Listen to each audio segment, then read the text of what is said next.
to stop it. Nothing. You know why they did nothing? Because it's too fucking hard to do it. They're gutless. The reason this country in the West is in the shape it's in is because the conservatives who talked a good game about doing better didn't have the balls to sit there and fight and say no. This is why you have moms going to school boards to throw this pornography out. The reason we're winning in the United States, we're not depending upon a conservative elite who are gutless and feckless. We're depending upon mothers and fathers and school boards. We're depending upon working class people who are taking their extra time to go to precinct strategy because they said, hey, we're prepared to stand and fight and not let our country be taken. And that's what's important. Everything else is just conversation. You have to have the political will and the muscle to sit there and say, they can call me a racist, they can call me a nativist, they can call me a xenophobe, a sexist, a homophobe, all of it. When they get to that name calling, that means they've lost the argument and we're winning. You've got to draw that pus. You've got to lance the boil and draw that pus out of the system. And the conservatives aren't prepared to do that. They'll curl up in the fetal position because they're not going to be acceptable with the clubs. You have to get over, you have to understand we're unclubbable. And we're unclubbable and we're fucking proud of it, okay? And we're going to save our country. And eventually, leaders will step up in England and come to the forefront and save the United Kingdom. And with that, welcome everyone to the Breakaway USA News Show. It is going to be an incredible show. We have GameStop is absolutely ripping right now. We have Hunter Biden in the middle of a trial where all of his old dirty laundry is being brought back to life in a laptop that, according to the government, never existed, but now is being used to submit evidence to court. We have this man that we just watched, Steve Bannon, is going to go to jail for 4 months for defying a congressional subpoena, which Hunter Biden also did the exact same thing, but did not, as of yet, has not been charged. And has Trump chosen a vice president? It is going to be an amazing show. And of course, my name is Fabian Garcia. And as always, we have Mr. Kevin Fairs and Mr. David Kate. And David, take it away. Absolutely. Well, today is a historical day because Steve Bannon becomes the first person or individual to be jailed for contempt of Congress in decades. That's right. So it's a lot of hypocrisy actually in DC right now, because essentially you have an individual that was subpoenaed. He defied the subpoena, and then they referred him for criminal, or they held him in contempt first, and then they referred criminal charges to him. And then Biden's DOJ actually took that. And it's absurd because it only happens to Republicans. When this happens to Democrats, they don't do anything about it. And one of the probably most infamous cases about an individual that was held in contempt, he was referred to the DOJ, and the DOJ didn't do anything about it, was Eric Holder. That is the Attorney General under President Obama. He in 2012, he failed to provide documents related to the Fast and Furious gun running scandal, which is an incredible scandal on its own. We might have to tap into that sometime. And the Department of Justice did not prosecute him. Louise Lerner is another one of these individuals, IRS Exempt Organization Division. She was involved in a 2013 scandal where the IRS targeted conservative groups. She was held in contempt of Congress in 2014, but was not prosecuted by the Department of Justice. You see a pattern here how Democrats under a Democrat DOJ don't end up getting charged with a criminal offense. But Steve Bannon, who did the exact same thing all of these people did for actually a partisan thing at the end of the day, right? It was the select subcommittee of January 6th. It was a farce committee that was illegitimate at the end of the day. And he defied that subpoena, and now he's going to jail for 4 months. They're scared of him. Steve Bannon is the architect behind America First. He's the individual that put Trump in office in the first place. They're just so scared of the power that he has over the electorate and making Trump president again. No, you're absolutely right, David. And I mean, if we look at this, I think the most important thing to say is, why is Steve Bannon really going to prison? And I think you said it well, is we obviously see a hypocrisy. And so let's really consider why he's going to prison. And let's also outline the story just a little bit here. He's asked to report to prison by July 1st.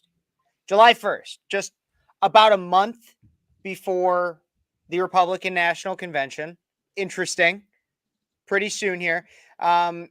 in an idea of contempt of Congress due to not reporting for the January 6th stuff. No, the real reason, as we saw by all this hypocrisy that you just laid out, the real reason Steve Bannon is going to prison is not for any reason contempt of Congress. It's not even because it had anything to do with January 6th.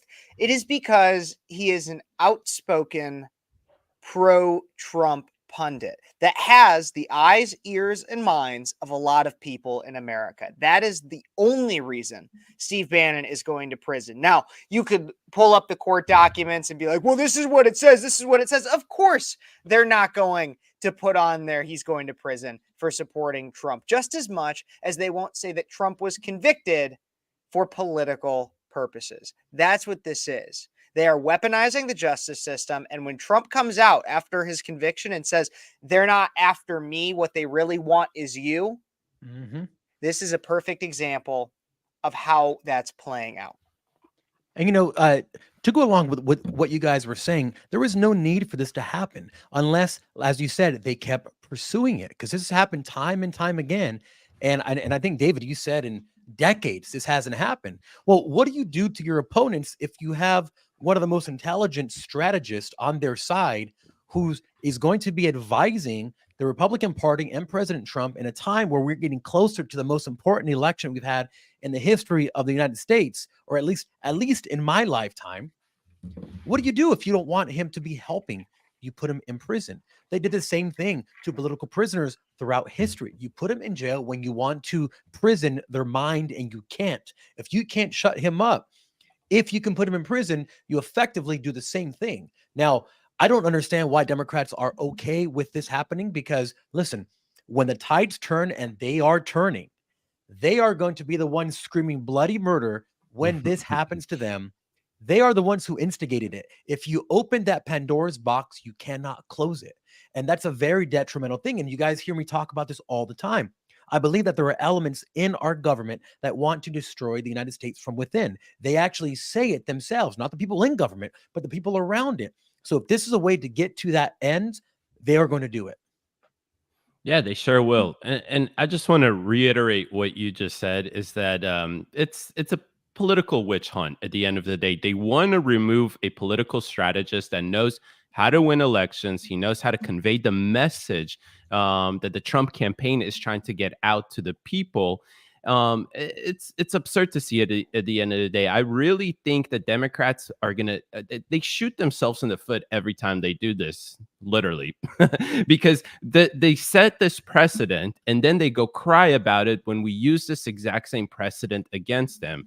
So when certain individuals refuse to comply with a subpoena, Merrick Garland, for example, does that mean that when Trump, for example, gets in office and we have an actual normal attorney general, then can we hold him in contempt in office and actually charge him for defying that subpoena? These are the precedents that we set. And then we end up getting into these political fights and not actually doing anything to make America great again. So at the end of the day, I mean, like, this damages Republicans, because obviously Steve Bannon is a political genius when it comes down to this election season, especially. But at the same time, I feel like it's going to hurt Democrats as well because of the precedent that they just set here. Yeah. Absolutely. Well, and I think that's the thing is right now, and I talked about this on my show on Tuesday, is that the difference between Republicans and Democrats right now is Republicans are doing a very good job of controlling the narrative, and it's primarily due to the ability of social media. Look, the left on social media, but also in our mainstream media, will constantly push the convicted felon narrative. Like, Trump's a convicted felon, Trump's a convicted felon, Trump's a convicted felon. And like black people with the N-word, Republicans have taken that term back. It is ours, everybody. We are calling Trump a convicted felon with a badge of honor, because we recognize, and many others, not just Republicans, moderates, libertarians, independents, see it as Trump is a convicted felon because it is political persecution. And so when we talk about whether or not this will hurt Republicans or Democrats more, I believe as of right now, if we can frame this as how it really is, and what I just said it was, as political persecution, and people recognize that Steve Bannon is going to jail because Joe Biden jails his political opponents, then it will continue to benefit Republicans and hurt Democrats. The American people see right through this. I mean, today we saw that report that Trump's campaign claims that they raised $400 million.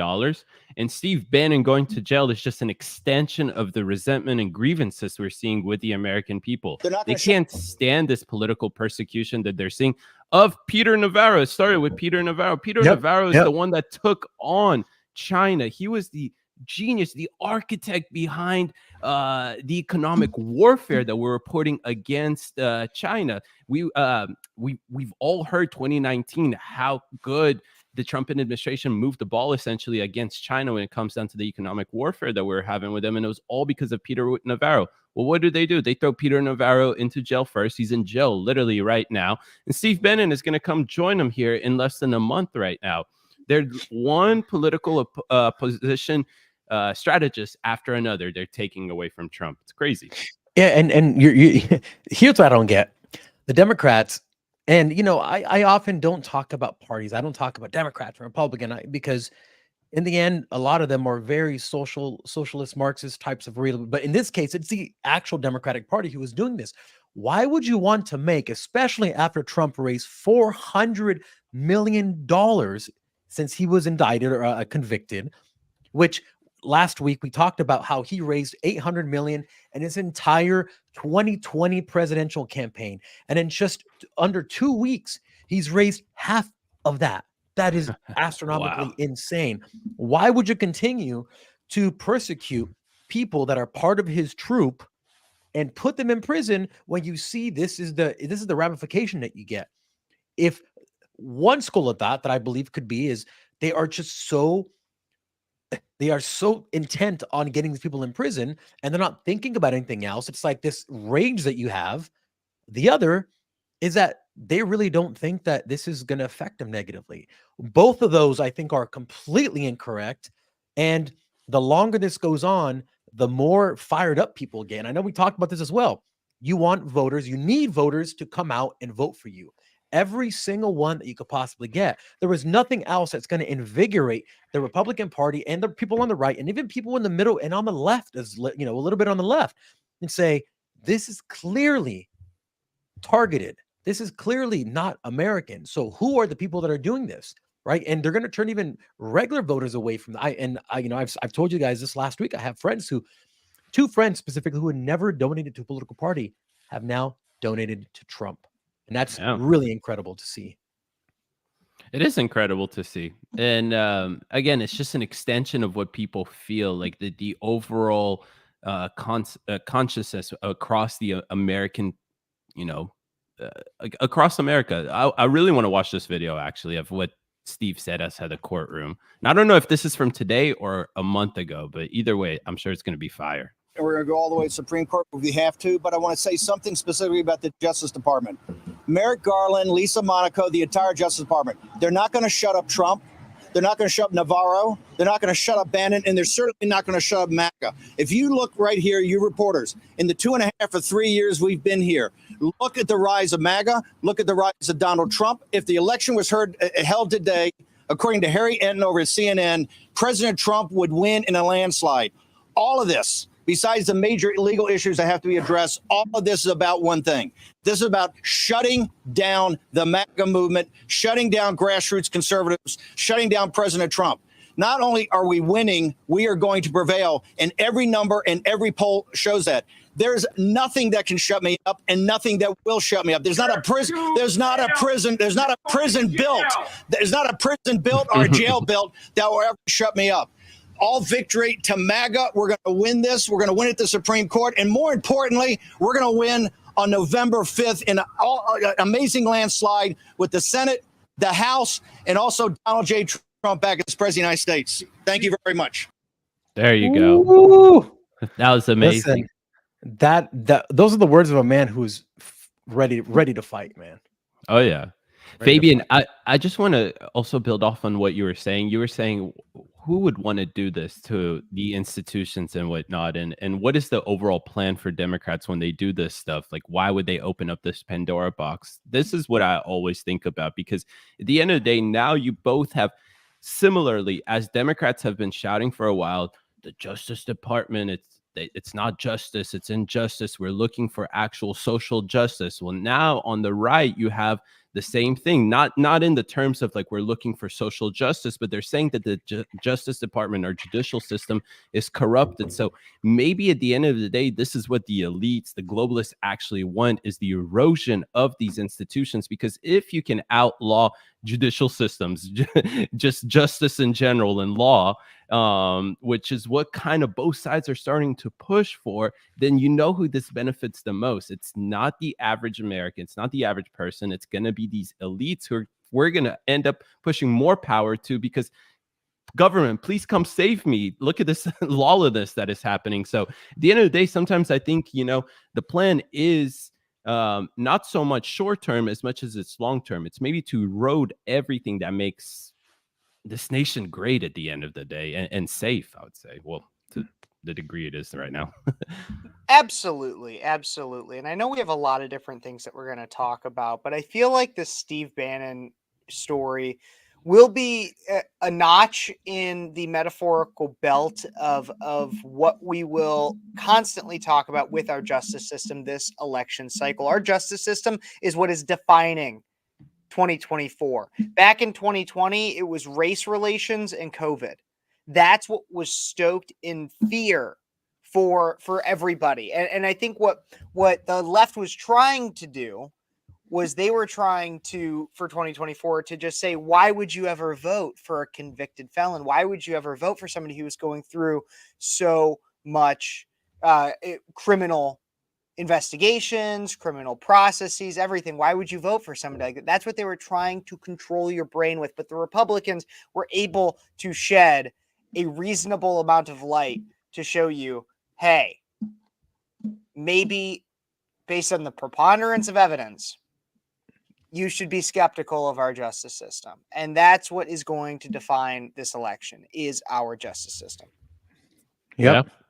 Very true. Very true. Oh, Dave, I think something big just happened today, and I think a lot of people kind of want to know about something with the last name Stop and the first name Game.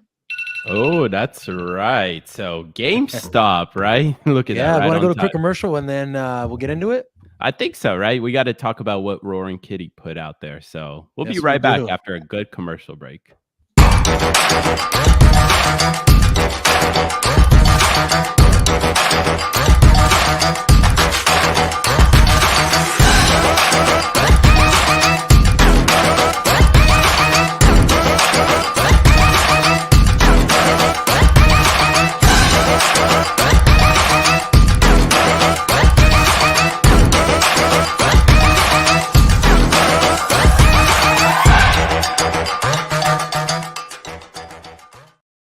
And we are about to get into the GameStop craziness that just happened today. It is all over the news. After Hours is going crazy. People are making tons of money. And if you bet against GameStop, you lost a lot of money today. But before we get into that, I quickly want to give a shout out to our amazing sponsor, Freedom 2O. They're an incredible company. They are a water company that has a lot of products coming out other than water. But they help us make this show possible. They do fight for freedom of speech, which is what we are all about. So we work perfectly together. They are also the official water sponsor of Turning Point USA. So wherever you see Charlie Kirk and Turning Point USA, you will see them. You will also see them at ActCon this coming weekend, not this weekend, next weekend, over in Detroit, because we as a team will all be there. So make sure you check them out, show them some love. Helping them helps us. freedom2o.com/USA. That is what I wanted to say. And this water is really damn good. It is. And as always, this commercial comes at the perfect time, because let's talk about let's talk about people that don't like freedom. And those are the hedge funds that are losing money today. So, and I know Kev got riled up when we were talking about this before the show started, because I was mad. I was like, why did they halt GME? Well, First of all, GME surges 47% after Roaring Kitty announces a live stream. And he's having that live stream tomorrow. So as soon as he announced that, GME literally flew up. There, you can see that it surged up 47%. I believe it's up 20 or 30 or even 40% after hours. I know it hit up 30% after hours. 30% after hours. It's absolutely incredible. And again, this is always one of my favorite stories to talk about because, well, before I get into that, actually, let's also show AMC. I can't just leave AMC out. Yeah, that's what I'm this, saying. right? Everybody's talking about GME. AMC is doing incredibly well as well. And the reason why I care about AMC is because I don't have a cent invested into, just put stock after it. Yeah. I don't have a cent invested into GME, but I have money in AMC. And anybody who knows, because we've been talking about this, and we started talking about this just about a month ago, because that was when Roaring Kitty posted and there was a quick hit, and pun intended, because I'm Kev and I do Kev's quick hits, but there was a quick hit of GME and AMC where they both did really well for just like a day. And then it went back down and then it subsided. And to the point of which I had lost like almost $100, which I know isn't that much, but I just like play around with stocks. I'm not one of the people, I don't day trade. I do other things to make money. But my point being is that a lot of people were at losses for the last month, and people were like, what the heck? I thought we were going to hit the next short squeeze. But this is why they say, everybody, you got to have diamond hands. You got to hold. You got to hold. You got to hold and hold and hold and hold, because eventually even my few $100 investment can go up to the motherfucking moon, everybody. To the fucking moon. We're going to see it. We're going to see it. And we'll talk about the politics and everything of it. But in terms of strictly the finance of it, fucking hold, everybody. Diamond fucking hands and to the moon, you retarded apes. Let's do it. By the way, Kev is not giving any financial advice. So, I have no disclaimer. I have no certification or any financial guru. No, I am. You are certified, Kevin, in apeness, so I will give you that. But I will say this: I kind of expected what we saw in the very beginning, a very quick pop. You see, this hasn't happened in since what, really 2021 is when it first went crazy, right? Yep. You have to think about what the hedge funds have been planning since then. Once Roaring Kitty went back into hibernation, everybody that was working in hedge funds knew at some point this would be revived. It was just the right point and the right time. Well, hedge funds have even gotten more sophisticated since then. Dark pool trading has gotten even more sophisticating since then, and the high frequency trading. Basically the automated traders have gotten even more intense since then. So I feel like the first day when it popped, everyone was going crazy. There was a lot of things that were already prepared for this moment. They shot their shot because of apes, diamond handing, and because of what happened now. This, I believe, is when the real battle is going to begin, because we are going into uncharted waters. Whatever the hedge funds have done, they've shot their shot. That's already been dissipated into the market. I'm sure they have something else up their sleeve, but this is going to be the next iteration of that. And apparently he's going to make something like $200 million, which is good for him. But it's even better to see the hedge funds running for the hills right now and trying to figure out how to shut this Wait. Yeah. $200 million. Are you talking about Roaring Kitty? The last I saw. He made $550 million today. So okay, this must have been before then. Yeah, and we can. I think we have that in the chat production. We can pull up like what Roaring Kitty made today, today. I think it's important to talk to people once again. And we already have it up. Never mind. Yeah, I was gonna stall a little bit, but look at that, like so he has 5 million shares of GME, and he has 120,000 call options that expire in like 2 weeks or whatever. But as you can see right there, at the end of the day, he earned $586 million today, and he hasn't closed a single position, which is why at the end of the day, I think that this entire movement is actually really successful. You don't have an individual at the top of it leading this movement that just is greedy or grifting people. He's in this battle with these, apes and everybody else. So it's actually pretty nice to see an individual that I believe he started this in 2021 with $53,000. And that's when he made his big first initial boom. And now, I mean, look at this. I mean, he disclosed a $170 million position, as you guys can see right there. Price paid $170 million position Sunday night, which is what boomed GME Monday by 80%. And then they dipped down a little bit. But today, I think that the hedge funds literally got squeezed. They weren't able to cover. They lost, I saw, upwards of $5 billion in 3 hours. Ladies and gentlemen, this all happened within 3 hours of the market closing, or before the market was closing. So this is incredible to see. Keep this.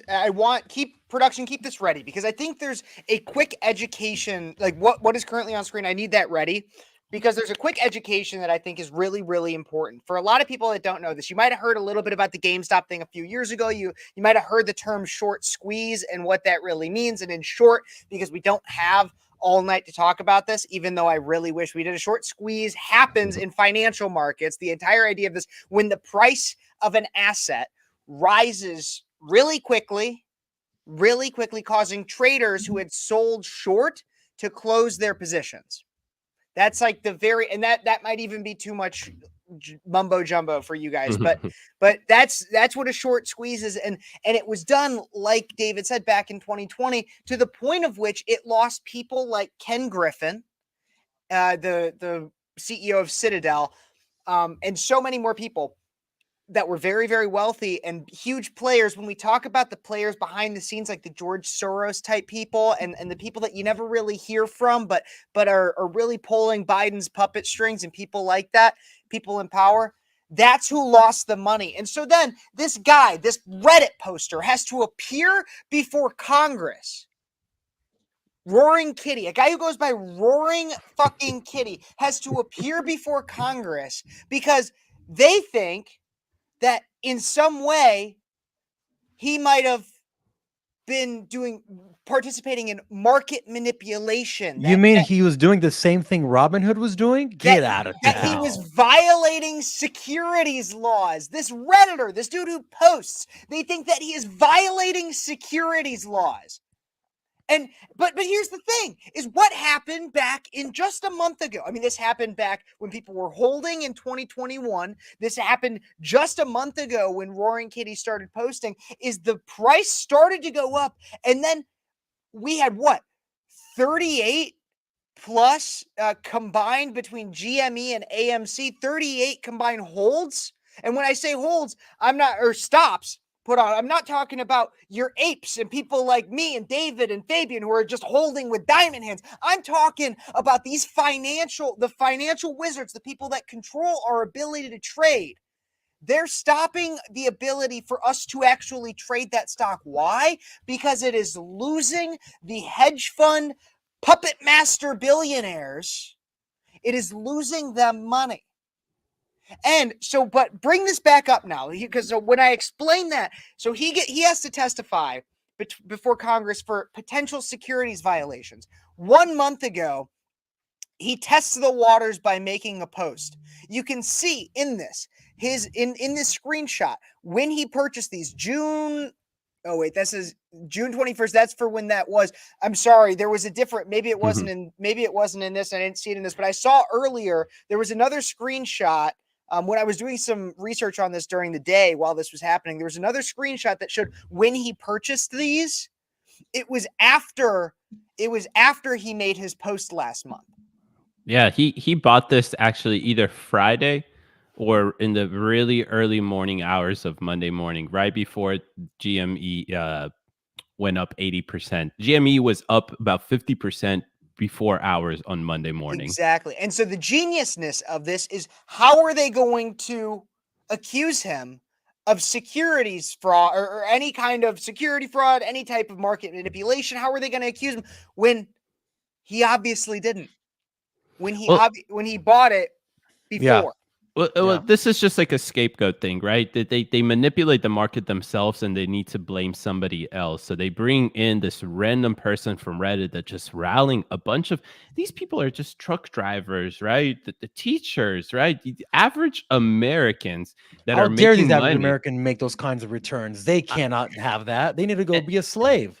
And how dare did they, close these institutions that have been going around for so long, making elites so much money, right? In 2021, we saw 3 different types of institutions have to close their doors because they lost billions for their customers, right? But how dare will the average American make a couple $1,000s or even maybe more, tens or hundreds of thousands of dollars, or like Roaring Kitty, multiple millions of dollars? How dare did they make that money, right? And we know this. They don't want people to have money at the end of the day.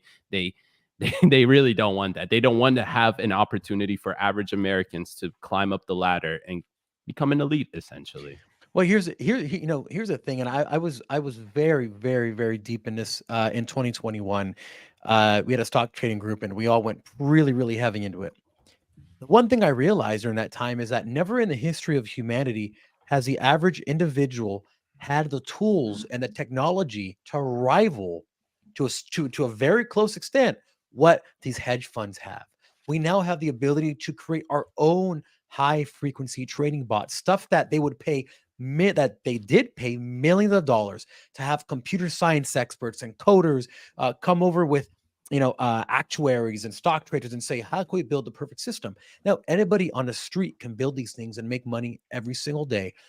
That we have the same capacity to see things in real time that they do and share information like over Reddit, right? We've never had a space where everyone can, in a decentralized way, have a central place that we can talk like a town square and say, guys, this is what we're going to do. They would pay people with old Reddit accounts to post, no, guys, this is not going to happen, to try to kill the spirit in the group. And every single day was something new. Something was happening. It was an incredible time to be in the market. And this is part 2. This is what was coming after. This is the sequel. And I don't know now that there's so many more people involved, and everyone knows what happened the first time. It's not a new thing anymore. How many more people are going to get involved and who understand diamond handing something when you're faced with these hedge funds with hundreds of billions of dollars is the only way that you will win. Abso-fucking-lutely. You're absolutely right with all of that. And I think it's the entire idea of populism. And there's even so much to be said for the parallel between the rise of Donald Trump and the ideology that he brought within the conservative movement. And there's so much that we could break down with that. But there's just a few things that I got to say, and it's going to be parroted. I have a quick short video to end out this segment, because when we talk about all this, we could talk about the populism.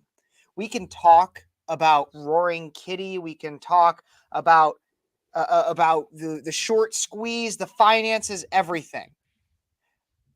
But I do want to let Roaring Kitty outplay this segment. So if we can get that video played, because that is, and I just sent it in our private chat production. Kev, while you stall, here we go. If anybody is like curious why Kev has so much energy, is because he's super excited that he potentially might make $30 back tomorrow. This is what I have to say. A lot of moolah, baby. This is why I invest in AMC. This is why we invest in GME. It's not about the money. It's about sending a message. That's from The Dark Knight. But take a look at this.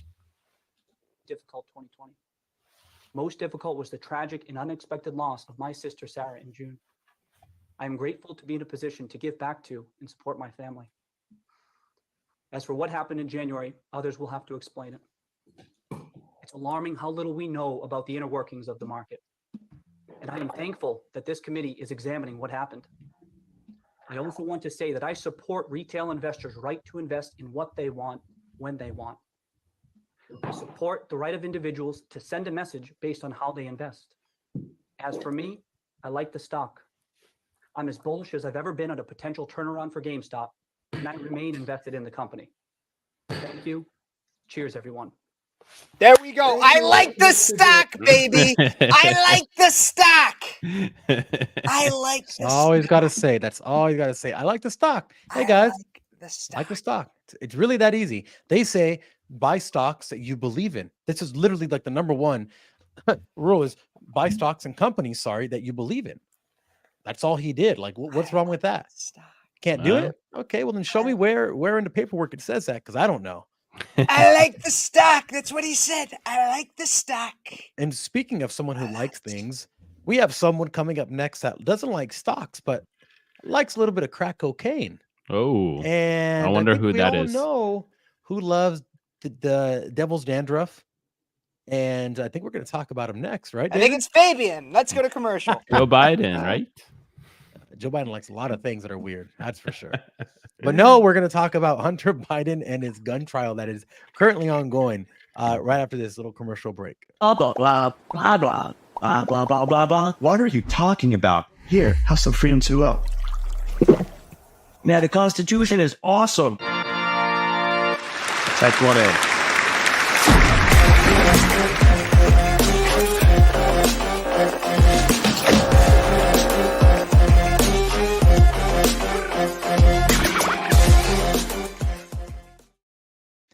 Guys, we have poor old Biden who apparently pooped his pants today and fell asleep. And I'm not making this up. Apparently, at different times, he didn't poop his pants and fall asleep. Right, that would be pretty crazy. But his son, Hunter Biden, Mr. Crack Pipe Carl, as I have given him the moniker, is now facing his own version of a come down, and the fact that he is actually in court for illegally purchasing a gun in October 2018. So let me just quickly read this for you here. The son of the president, Joe Biden, is accused of lying to a federally licensed gun dealer, making a false claim on the application by saying he wasn't a drug user and illegally having the gun for 11 days. So today, we have another day of testimony that wrapped up. But here's the crazy part. So Joe Biden's wife, Jill, she's attending court with him. And it's really interesting because what we were told for a very long time didn't exist. What people literally got censored, banned, deleted off social media for talking about because they said it exists. What the CIA and all these other intelligence agencies told us did not exist, which is Hunter Biden's laptop, is now being used as evidence in court. Not only that, but Hunter Biden's ex-girlfriend said that Hunter Biden would smoke crack every 15 to 20 minutes. Not only that, but Hunter Biden allegedly, so I don't get a strike, slept with his brother's widow. Aside from that, Hunter Biden allegedly is texting members of the Biden family, young girls, allegedly, so much that in text messages that were on Apple iCloud that are now public information in a laptop that didn't exist, apparently, there are text messages asking them to keep Hunter Biden away from her daughter. Wow. In addition to that, there are pictures on Hunter Biden's laptop that have gotten me personally have been shadow banned because I have reposted pictures from Hunter Biden's laptop that didn't exist. So all of this is coming out right now. I think it's great vindication. The president, of course, said no one's above the law. So apparently his son isn't either. And I don't know if this is true, but apparently I heard that he said he won't pardon his son, apparently. But I would love to get your both of your takes on this, because this is a really incredible thing that apparently never happened, but now apparently happened. And that's my favorite part about all of this, is that we were told for so long, at first it was Russian disinformation, then misinformation, and then it's a conspiracy theory, and then, oh, maybe there is a laptop. Okay, well, there is a laptop, but the things on it are not real because Rudy Giuliani gave it to the New York Post before ever giving it to the FBI and stuff like that. And, oh, there's no forensic file. That's another new thing that they're trying to throw. Well, at the end of the day, it's real. It's authentic. A lot of people were censored over this. There's polls that you can go and see for yourself. If Americans knew about this story, the story wasn't censored, especially the laptop story, then about 7 to 13% of Democrats would have changed their vote. Yeah. Wow. So yeah, and it's this is why we highlight the story. I know a lot of people may be like, "Oh, we're still talking about Hunter Biden." Yes, we're talking about Hunter Biden because, again, nobody should be above the law. And he actually incriminated himself when he wrote his book talking about this.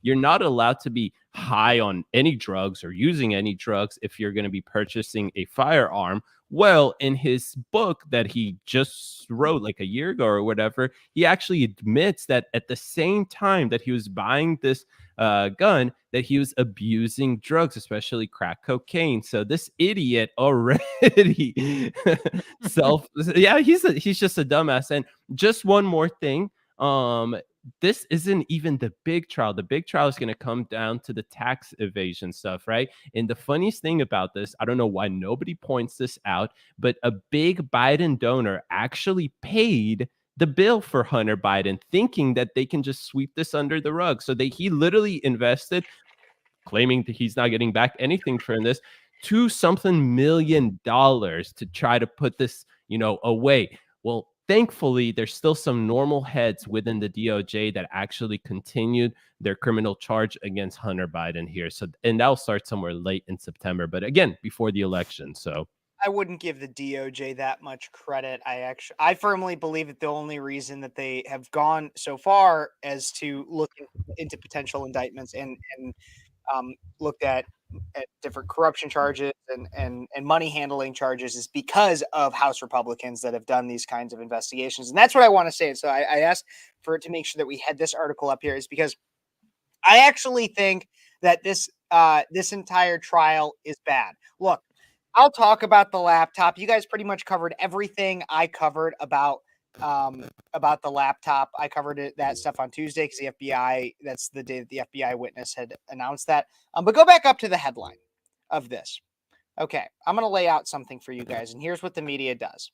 So, Hunter Biden's laptop could be used as evidence in federal gun charges trial. So we as conservatives are focusing on the part that says Hunter Biden's laptop. Why? Because just a few years ago, I guarantee you could find a USA Today article that in some way hinted or explicitly said that the laptop was right-wing Russian disinfo. That's what we focus on. However, it also says federal gun charges.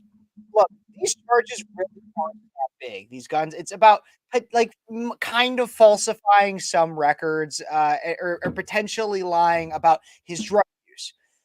In court, all they're really saying is that all the defense is saying for Hunter is he was a drug addict. You should feel sorry for him. It's really not that big of a case legally. What they are using this for, this is what we're going to culminate this with, is that what they're using this for is so that they can tell you that the justice system is equal. That's what they're using this for. They're blowing up these federal gun charges, which really aren't that big. The punishment for them would not be that large. They're blowing them up so that the week after Trump gets convicted of a felony, and apparently to the left, oh my gosh, he's basically just as bad as Ted fucking Bundy. Then they can put Hunter Biden up for trial for something that's really the most venial of sins that he's committed and would carry the least amount of issue. And then they'll be like, oh, well, don't worry. The justice system still is working because Hunter Biden is getting prosecuted for something. But the crimes he's guilty of, the crimes that are really bad that he committed, potentially even treasonous, he's kind of getting let off the hook for as of right now. Well, I'd like to bring this up because Kevin, you brought up something very interesting. You said, I'm sure there's an article from the USA Today that from talking about how it was Russian disinformation campaign, and we actually have something from USA Today from October from 2020. That is a tabloid got a trove of data on Hunter Biden from Rudy Giuliani. Now the FBI is probing a possible disinformation campaign, and this is pretty funny. It says then 3 weeks before one of the most contentious presidential campaigns in history, federal authorities are investigating whether the material supplied to the Post by President Donald Trump's personal lawyer is part of a smoke bomb of disinformation pushed by Russia. This is the FBI. Well, This is the FBI. under They Chris Wray. declined to comment, refusing to either confirm or deny the existence of an investigation. So they didn't even confirm or deny if they were investigating it. And now we know that they've known about this since February. So this article that you're reading was October, the one that was October previous of to the 2020. to October was 2020, and the That was- FBI was already knew about the substance inside the laptop since February of that year. But Bill Barr thought that it would be election interference if he would have started to investigate or had a opened up to the public that this is what's going on. So yeah, Wow. and yeah, it's Kev. I actually wanted to push back. Maybe we'll make things a little bit more controversial here for this segment, Maybe. but I believe that they're going. Well, they is not the DOJ, right? But they're prosecuting Biden or Hunter Biden because I don't think they found like a smoking gun so far in any of these Ukraine stuff, China stuff. Like you can find the transactions and whatnot, but the smoking gun that ties back to Joe Biden or Are you kidding me? The directly- Tony Bobolinsky deposition that basically said, yeah, but you have James Comer coming out every Friday talking about that we have evidence. It really reminds me of the Adam Schiff thing. I can't even lie, but just happening on our side about James Comer coming out every Friday taunting some big smoking gun. We haven't seen that for over a year. Jim Jordan, the same thing. I'm proud of him. He's really trying to get down to the bottom of it, but there's nothing there because at the end of the day, yes, Joe Biden is very, very corrupt, but there's just so much entanglement and it's so complex that I don't think that they will actually be able to find the smoking gun. And if they do, what are they going to do? Impeach Joe Biden? Or do we really want Kamala Harris? It's not going to get through the Senate either. So Tony Bobolinsky, what was it? 50% for the big guy. You had the former Hunter business associate that testified about a year ago. God, I'm blanking on his name, but he testified that Joe was involved. We also have the copied letter. We have a scanned letter from like China or one of the Chinese business partners that talks about how Joe Biden was involved as well. There's so much. There's an abundance of evidence, and that was one thing that I was really proud of Kevin McCarthy's speakership for, is that they actually got the ball rolling, and while slow, they got a lot of the ball rolling on impeachment inquiries, on investigations, and we got a lot of evidence. And so, sure, maybe there's not a smoking gun, but the thing is that these gun charges are not even the most prosecutable thing. I'd rather be spending our money and our time investigating the things that I personally know. While legally, I'd have to say allegedly, I as a person can put the puzzle pieces together. yeah. Because in the legal system, you have a reasonable doubt that you have to prove beyond it. And so that's why they need this smoking gun. But the thing is that just because the gun's cooled doesn't mean that it wasn't used to shoot whoever. Well, you know what? I disagree with both of you. I don't know both of you, but I don't care if Hunter Biden gets prosecuted. To me, that does nothing.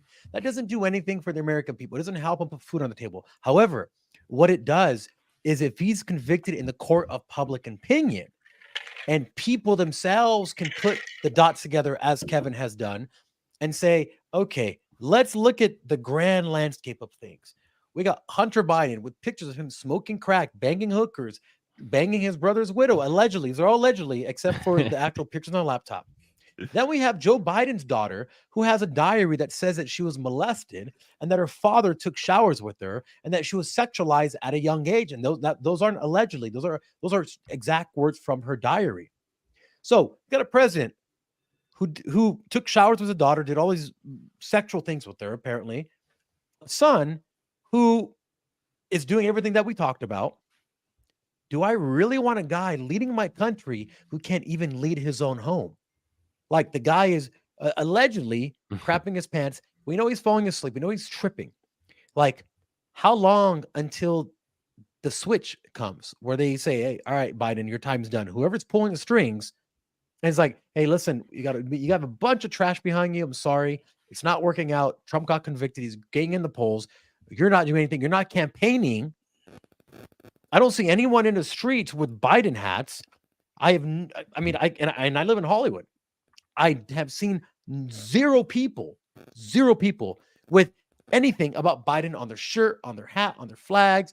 Every now and then you see a Biden, something on their car. But it's like, if they're not campaigning, what are they doing? Why are they not campaigning? Sure, they have these little things here and there, but I mean, they're not really campaigning. I think the switch is coming pretty soon. Yeah, well, one thing that's really going to go for Trump, and I feel like we can jump to Trump's segment like this to talk about his vice president, is the fact that if it's a lower turnout, that only benefits Trump even more.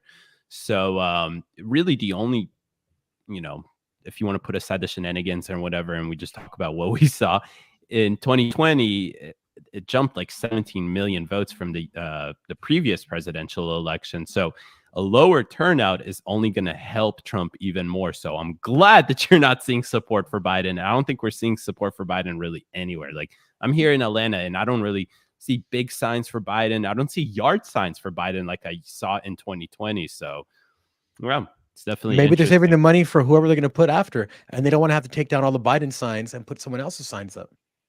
Yeah. You are absolutely right. But we get into this next segment here, as we can see at the bottom there. Has Trump chosen a vice president? Well, according to the media and social media, he has actually sent vetting documents so that to a number of potential candidates to be his vice president, so we can really narrow down our discussion on this. With that, I think it's also important to point out that one name that you will not see on any of this is Kohl's. Why? Because Kohl's, the department store, has pulled out of funding anything when it comes to the Republican National Convention due to Trump. I just wanted to point that out there. Everybody's talking about it on Twitter right now, just as much as they're talking about his potential vice presidential pick.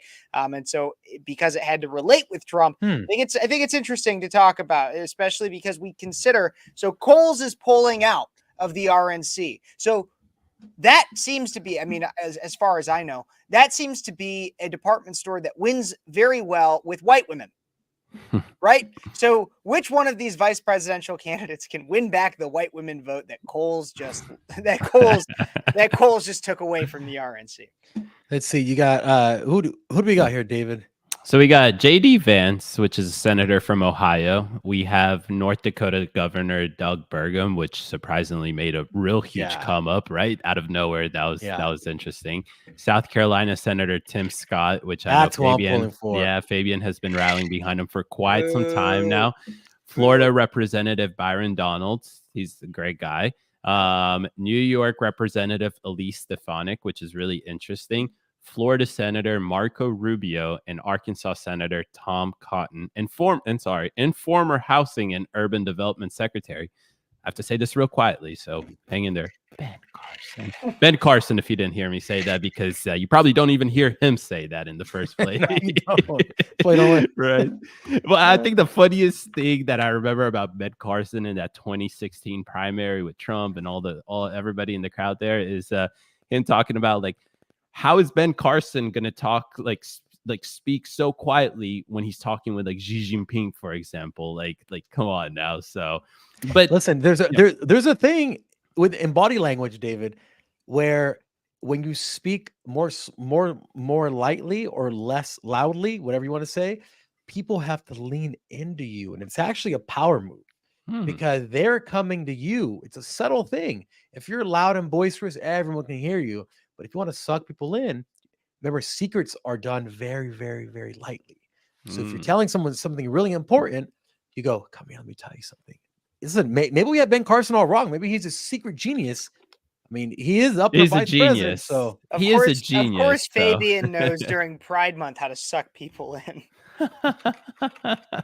Hey, Kev, I got the American flag pin on right now. Yeah, let's take it easy. Well, do the log cabin Republicans, Fabian. They're taking it easy, which are constantly meeting in Mar-a-Lago. So that's interesting. That's a different I have to Really? make fun, but I have to make fun of because why? Okay, I want to Rick talk Garnell. about so Ben Carson. I don't mind Ben Carson. I like Ben Carson. We've talked about him on the show. I think he's a really nice guy.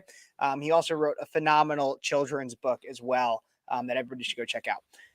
But Fabian, you say you like Tim Scott. Why do you like Tim Scott? Listen, if you're trying to get the black vote, I mean, we pretty much makes obvious sense. If you want someone who's just a very chill family guy, I think he's like engaged now, right? Or something like that, or he's married or something like I that. believe he's He engaged. just got engaged. Yeah. Mhm. So To a that's- white woman. to a white woman. So that tells me that they're setting everything up. Because as we know, typically politicians like to get engaged or married or at least have one kid before they run, because you got to live, you got to live the gimmick to a certain point, right? If you're a wrestler, Hulk Hogan, he's still wearing the bandana, he still has the arms, he's still saying, "Hell yeah, brother." You have to live the gimmick. If it didn't if his arms got all small, you'd be like, "That's not Hulk Hogan. He does weird." Anyway, enough about wrestling. But he wins you the black vote. He's a conservative. He's now a family guy. Hulk He- Hogan. Hulk Hogan. I love this analogy. I'll let you finish, but Hulk Hogan works out for the same reason Tim Scott gets married. Like that's the analogy we just made. Yeah, It works. listen, you got to live the gimmick. So those are some of the reasons why I like Tim Scott.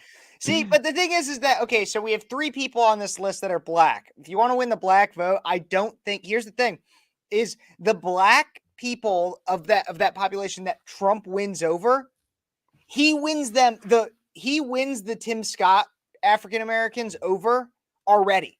He already does. Why? Because the kind of black person that Tim Scott wins over. Tim Scott is from South Carolina. Trump's already winning South Carolina with or without Tim Scott. It doesn't fucking matter. Tim Scott is a very profound Baptist, like very, very profound Southern Baptist like that. And again, that's a kind of black person, unless they're in Georgia voting for Raphael Warnock, then they are going for a Tim Scott kind of person, or for Trump already without Tim Scott. And so that's why I'm like, Tim Scott, if you go to Chicago or most urban areas, I guess Chicago is super, super blue. You're not going to expect necessarily any of them to go for Trump. But if you go to a urban area in which you have a densely populated African-American community that's not already in the South, they don't like Tim Scott. They think Tim Scott is demeaning, and and he doesn't resonate with them. So if you want to win over the black vote, actually, I believe Tim Scott is to Republicans what Kamala Harris and Cory Booker were to Democrats. Yeah, I actually agree with that. And Fabian, I know you really like Tim Scott, but my thing here with Tim Scott is just in general, I don't think Republicans need to play the race card. Now, what they need to do is actually play the gender card, which is why I was actually pretty happy to see somebody like Representative Elise Stefanik. She's the 3rd highest ranking Republican member in the House.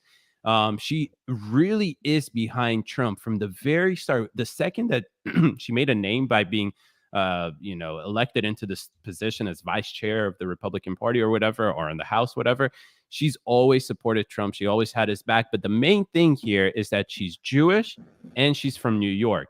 There's a huge Juksit right now, Jews exiting the Democrat Party. Jexit, let's call it that, right? And what do we know about New York from the 2022 midterm election? We know that right there, we gained a lot of seats that traditionally don't go Republican. So we know we have the possibility of doing that, coupled with Biden's weak response in Israel, not really showing too much support for Israel anymore.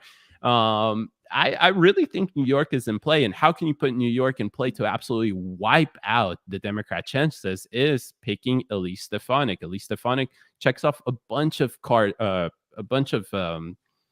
boxes for me. There you go. I don't know why I couldn't think of the word boxes there for a second, but there you go. She's a killer.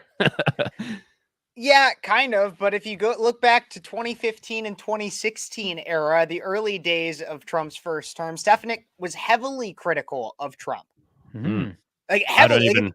If you look back at it, she was very, very much anti-Trump. Actually, I just pulled it up. Stefanik criticized Trump over everything from his incendiary comments about Muslims and women to his signature policy positions, such as reforming NATO, building a U.S.-Mexico border wall, and having stronger cooperation with Russia. In interviews during 2016, during the Republican presidential primary, Stefanik said Trump would not become the GOP nominee for president in one. Oh, well, hold up. This is in the primaries of 2016, right? This is in post, like during his like term and whatnot, right?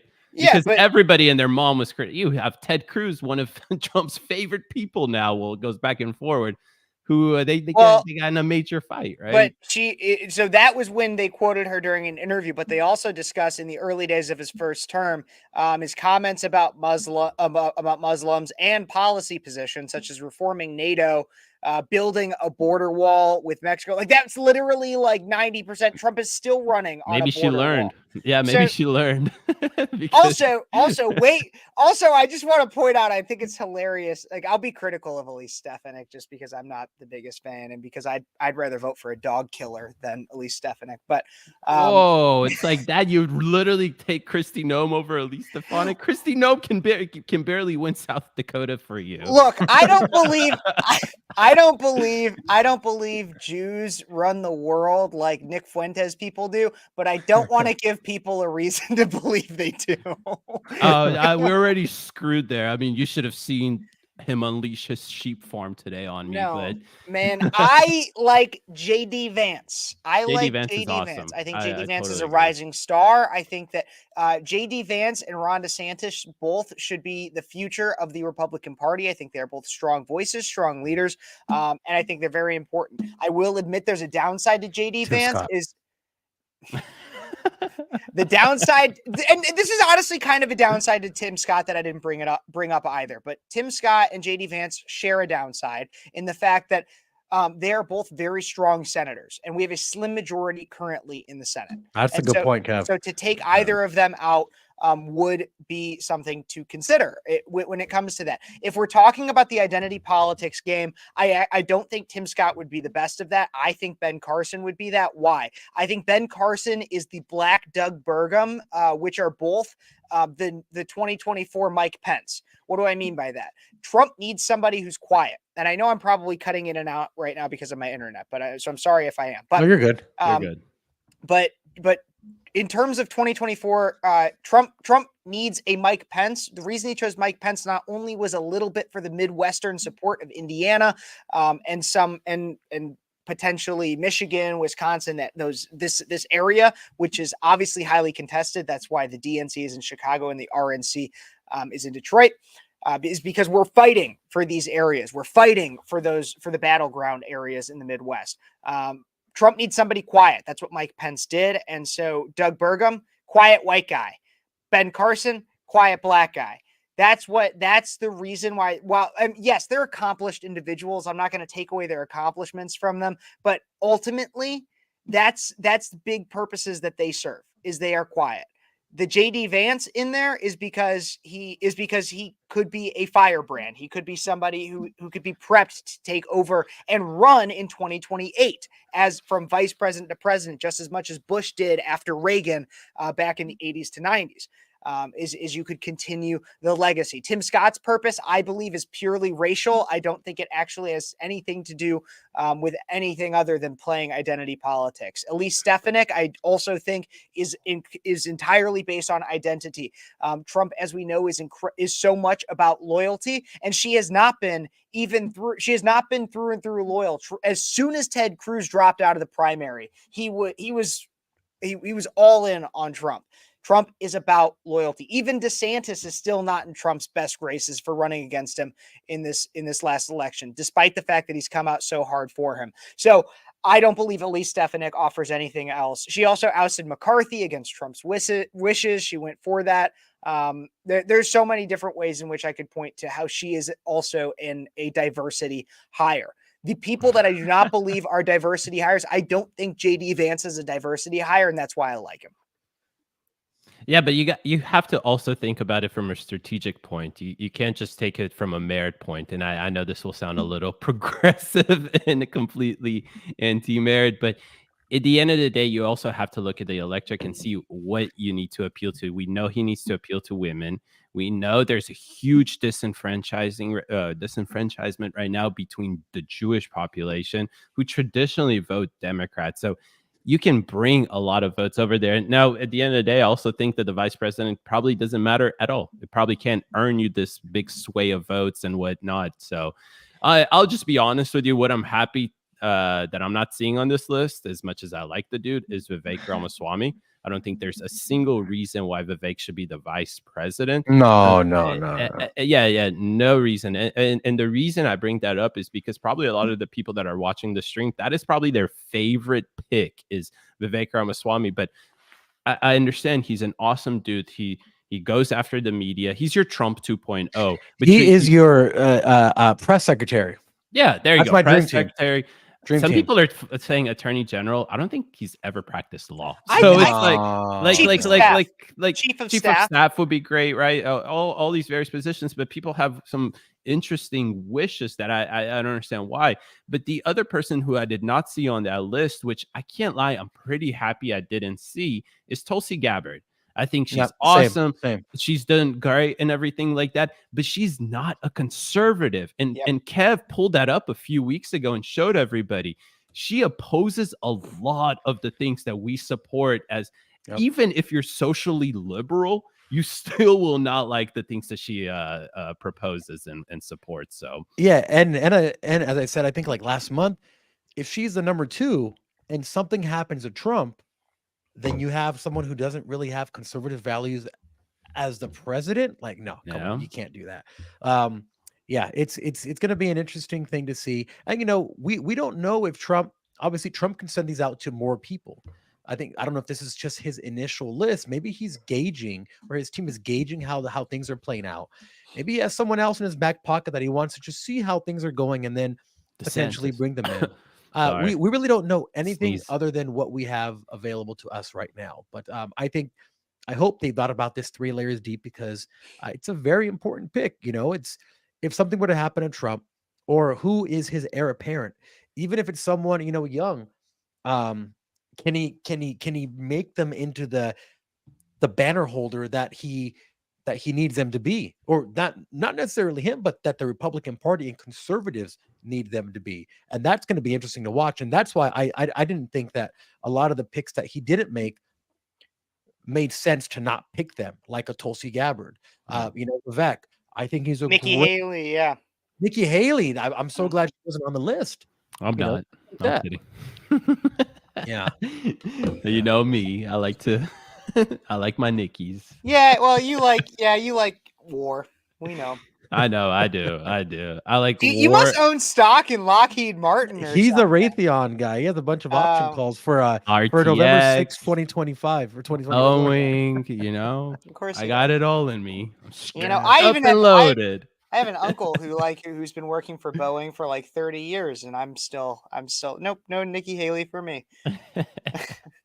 Well, that's hilarious. I don't know. There's a lot of things to talk about with the vice president. We're going to keep talking about that as it comes closer and closer. Absolutely. And I'm sure that will be both positive and critical of that pick. But I think it's about time, unless production is there. So production, I think it's about time. Production is indicating that there is a possibility that we may or may not be having some quick hits with Kev.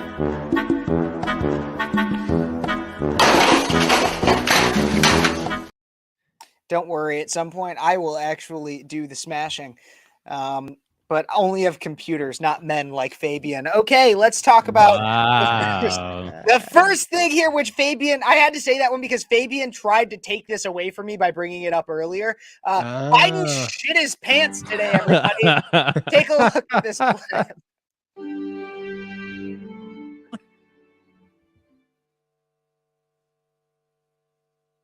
Distinguished guests, please welcome the Honorable Lloyd J. Austin. What? What? We gotta watch it again, guys. I'm sorry, I'm joking. Yeah. Of course you are, Fabian. Distinguished guests, please welcome the Honorable Lloyd J. Austin. Oh my gosh. That is What in the hell? He So got stuck in the Matrix. Yeah, and if I was gonna say if you're gonna shit your pants to Eddie's song, I guess it would be this one, right? I like it. I like how that was happening while they were introducing the Secretary of Defense. So It reminded me when somebody, so I'm a Catholic. It reminds me of the first time somebody goes to a Catholic mass because if you've ever been to a Catholic mass, you know that, oh, we're standing now. Now we're sitting. And then we're kneeling, and then we're standing again, and then we're kneeling, and then we're sitting.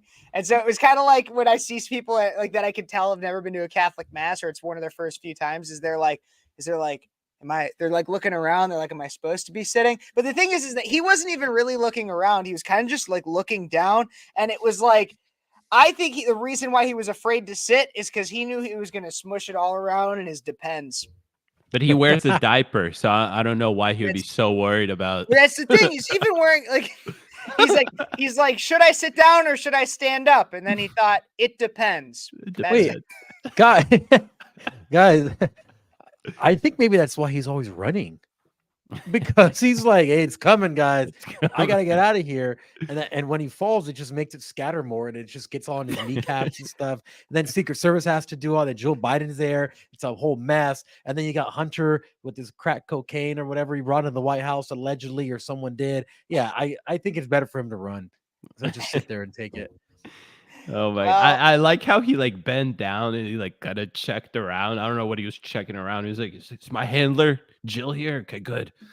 Oh, where's everybody else?" Like he's looking around. It's hilarious. Speaking of handlers, quick hit number 2. Chelsea Handler. Wow. Had to remind that was good. right? That was good. Yeah. Chelsea Handler had a message for 50 Cent. As we know, many rappers and criminals have come out in support of Trump since his conviction. Rappers and criminals. I like it. Which are basically synonymous. But 50 Cent had at some point voiced favorability to Trump. And don't worry, white woman Chelsea Handler came to the rescue. Take a look and a listen. About my ex-boyfriend, right? 50 Cent and his support of Donald Trump. Yeah, what's going on between you? I saw your tweets and I go, wait, what's happening? Because you said he was your favorite ex-boyfriend. And then what does he do? Supporting Trump? He says he doesn't want to pay 62% of taxes, which, by the way, isn't a plan of Joe Biden's. That's a lie. So he doesn't want to pay 62% of taxes because he doesn't want to go from being 50 cents to 20 cents. And I had to remind him that he was a Black person, so he can't vote for Donald Trump, and that he shouldn't be influencing an entire swath of people who may listen to him because he's worried about his own personal pocketbook. So I haven't heard back from him yet, but I am willing to, seal the deal in more ways than one if he changes his mind and publicly denounces Donald Trump. I might be willing to go for another spin, if you know what I'm talking about. I guess the only thing she'll be spinning is the noose for all the Black people she's planning on lynching. So anyways, what did you guys think about Chelsea Handler reminding 50 Cent that he was Black? Wait, first of all, I didn't even know they dated. I don't know when they dated. Second of all, I just read that she's like 50, has no children, and she's just like miserable. She's like making these like troll videos now. It's like that's what happened to you, Chelsea Handler. Like that now you're that person. Like, dude, you used to make fun of those people, and now you become what you made fun of. I don't get it. To me, it gave really like Biden 2.0 vibes when he was on Charlemagne's show and he was like, if you ain't voting for me, you ain't Black. Well, now you got Chelsea Handler pretty much telling him like, yo, 50 Cent, remember, you're Black. You can't vote for Trump. Literally. Well, that's what I think is, I found this one to be even like, look, I think Joe Biden's with Charlemagne the God was offensive. That was. It's offensive that you call him the God too, by the way. But whatever, I'll let that slide. Yeah, but whatever. Listen, Kevin, the Pope is going to come after you, man. Yeah, I know, right? Be careful. Cracking jokes on Pride Month, calling Charlemagne the God. Lowercase G. You guys. There you go. Yeah, exactly. GAWD, right? God. Yeah, Anywho.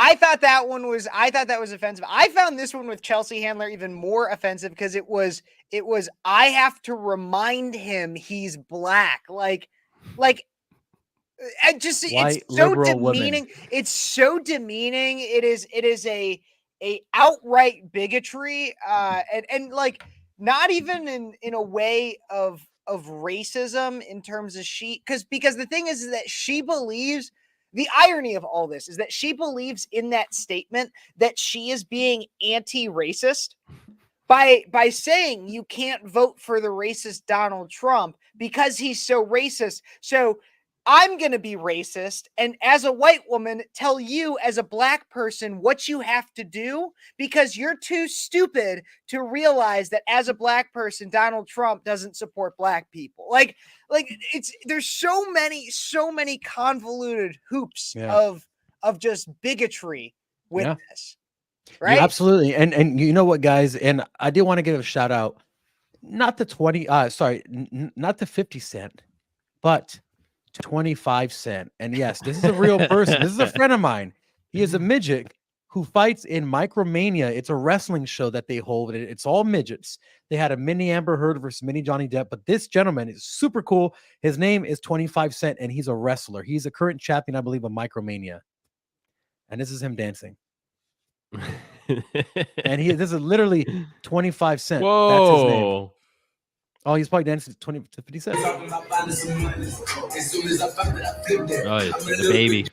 Anyway, that's shout out 25 Cent. I love you, man. Shout out to you, 25 Cent and 50 Cent. That's hilarious, honestly. Seriously, I'm not shocked by Chelsea Handler saying that. So no, absolutely. Well, not only are we going to talk about what's going on in Hollywood, we also, of course, have to talk about what's going on in different places of the country, such as Alabama, in which they just crowned Miss Alabama.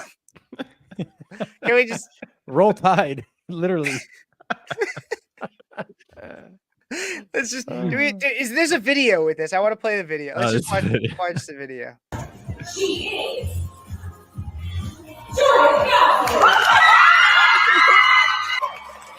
The skinny girl is so pissed. That was the most cardio she's had all year.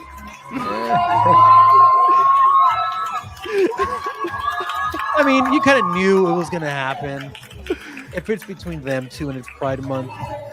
Look how pissed the other girls are.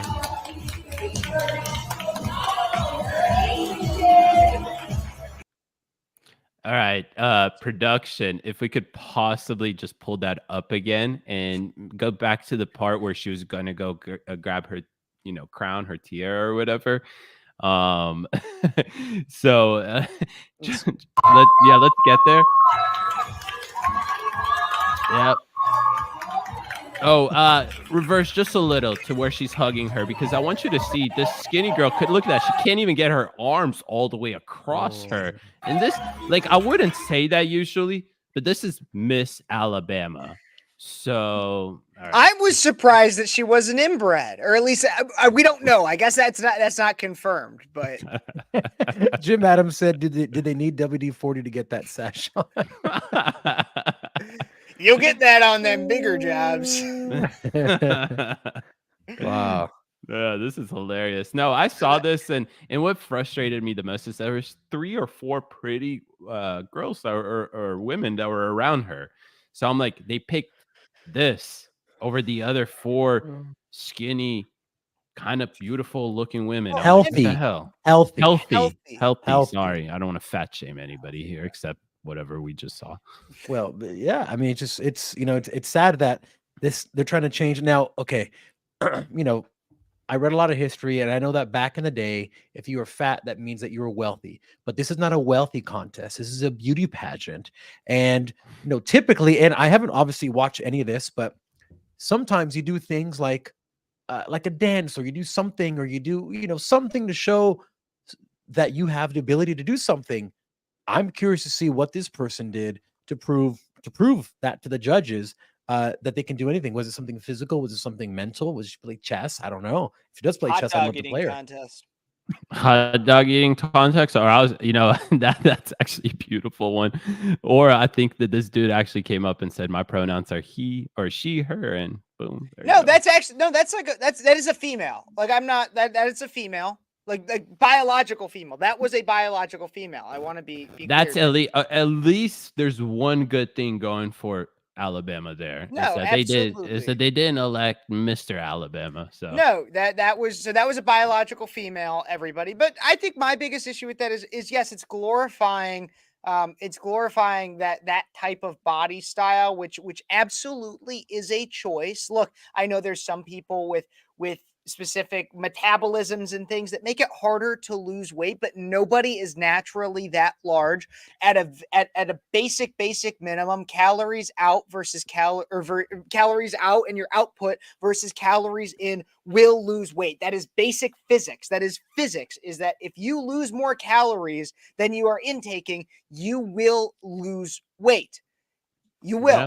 That's Yeah. how it works. And how so your You body know, works. Joe Rogan had Neil deGrasse Tyson. I know he's all woke now, but one thing is one of the favorite things he ever said. He said, if scientists were to write a diet book, it would be one page, one paragraph, and it would say, and I'm paraphrasing, it said, in order to lose weight, consume less calories than you burn. He's like, and that'd be the entire book. That's all you need to do. Stop eating. And let's not even just say weight. That's how you lose fat.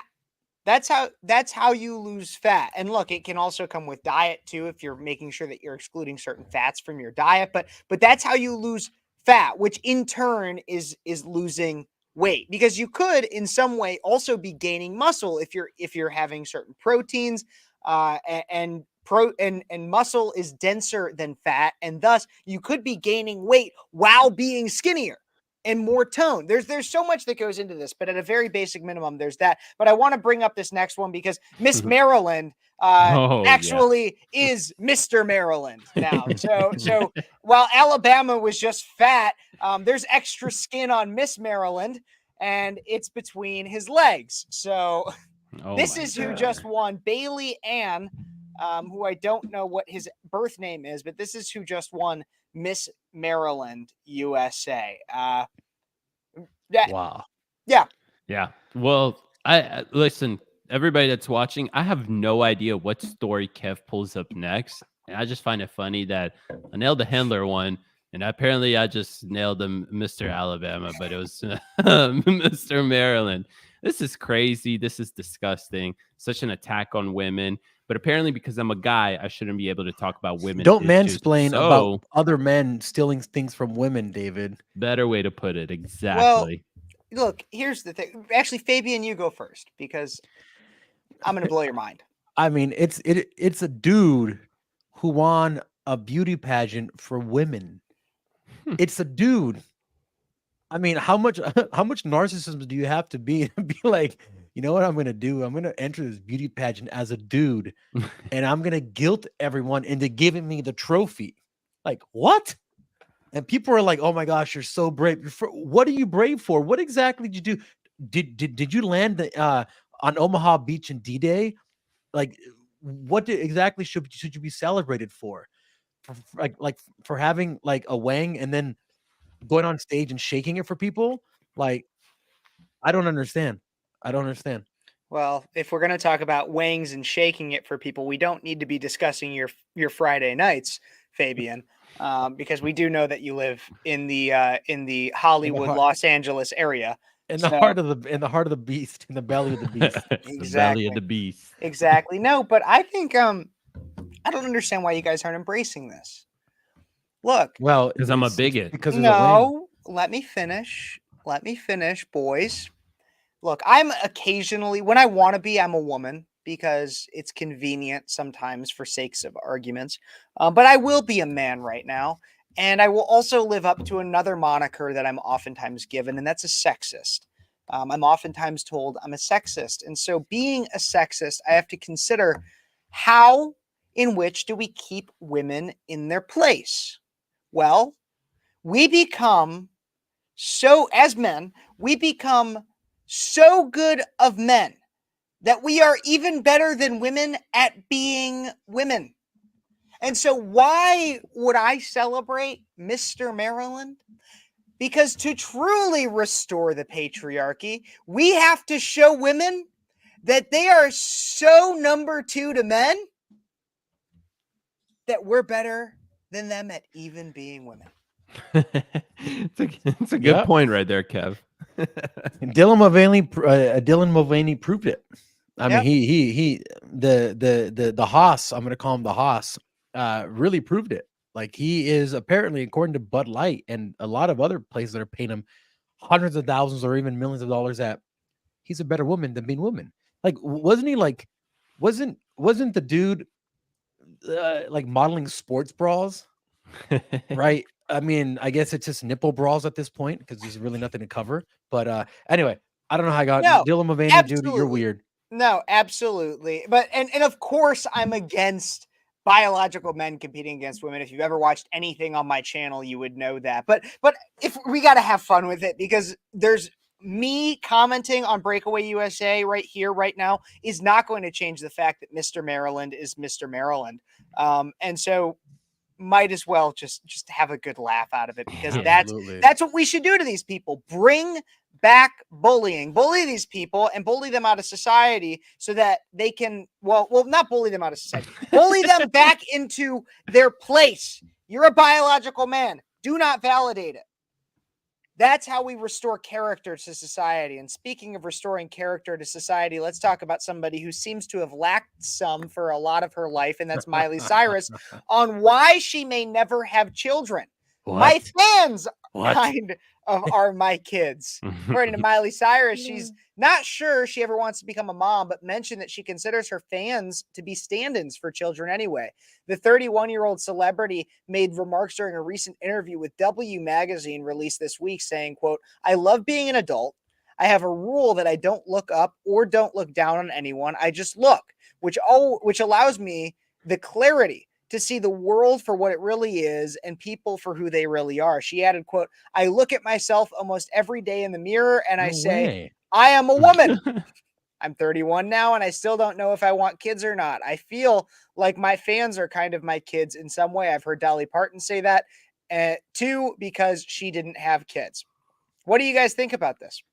So I'm just tell you, like 2014, 2015, we were at the Rainbow Room, and she was, we were hanging out, and she was, it was a small group, and she goes to the bathroom and she comes back and she's like, "Oh my God, you guys, I lost my phone." And I'm like, "Okay, cool. We'll just go find it. I mean, you have a passcode on your phone, right?" And she's like, "No, I don't." I'm like, "You're Miley Cyrus. You don't have a pass lock, like a 4-digit lock on your phone." "No, and I have a bunch of nudes on there." So we're like, "Oh my God." So we went and we're looking for it. No one can find the phone. The bathroom attendant is like, "I have your phone."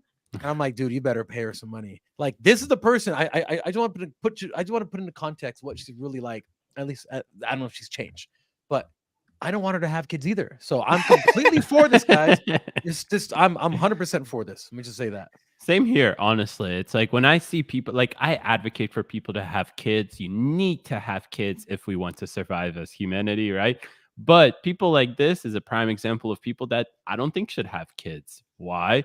I think that they probably aren't going to raise their kids to be I don't even know how to, I obviously don't advocate, or they're going to be a Biden father. Exactly. There you go. It's going to be a Biden father. You're going to raise a bunch of noodle kids and stuff like that, or how Fabian always says is, what is it, spaghetti noodle arms? Spaghetti on mafia. There you go. So I'm glad to see that, because Miley Cyrus is a little cuckoo and should probably like go and party while her kid is like 3 months old, like by himself at home.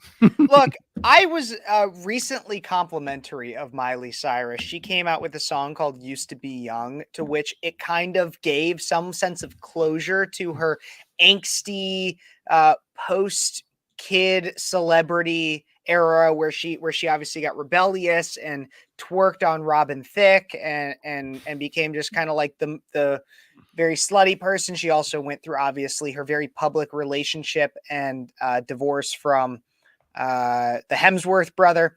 But then she comes out with things like this, and I'm ready at all times to go after celebrities who are like, "Be a boss bitch," and "I'm a strong, independent woman, and I don't need no man," and blah blah blah. And I usually go after stuff like that. And I agree with you guys. Like, there are some people that it's probably better that they don't reproduce. I think the thing that I have a problem though with this is, like, so her quote in this article: "I love being an adult."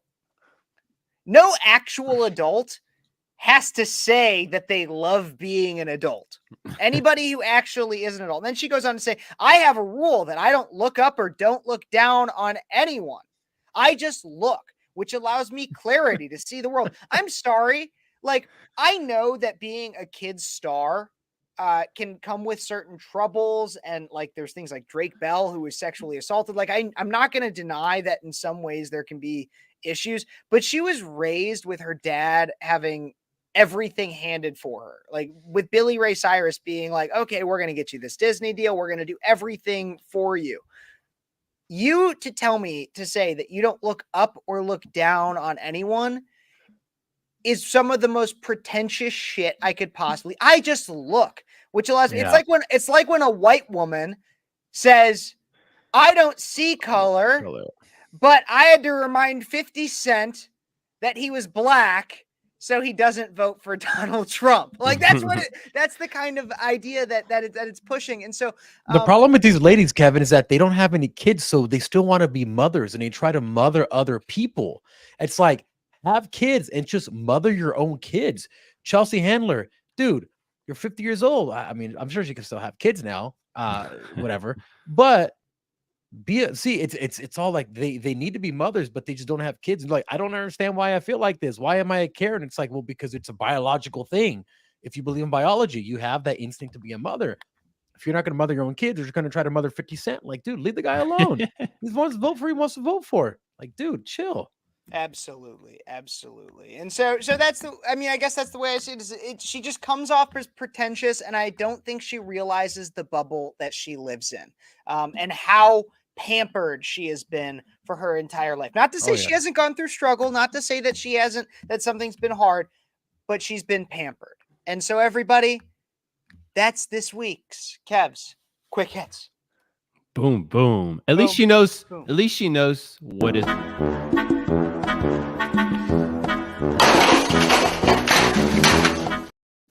I'll say there. At least she knows who's a woman at the end of the day, right? Yeah, that's true. She does know what is true. But everybody, not only is that Kev's Quick Hits, that wraps it up for this Thursday's edition of Breakaways USA's news show. We have new content that comes out pretty much 7 days a week, so make sure you follow us at all of our handles, but especially at Breakaway USA. Don't forget to like this video, like our channel, subscribe to all of our Twitch, Twitter. I don't know if we have Twitch, but we have Rumble, Twitter, X, Facebook, YouTube, Instagram, all that stuff. Telegram. Find us everywhere. Find us on our Telegram too. I don't know if we can bring that up real quick while I finish this out. But make sure you follow us everywhere. Like, subscribe, share, comment. We will reply to your comments, especially if they're funny ones. Like I've seen Jim Adams in our comments consistently, and he says, thanks, gentlemen. Thank you for tuning in, Jim. Thank you, John, Demon Gorl, and other people that were in our comments today. God bless you. God bless America, and break free with Breakaway USA.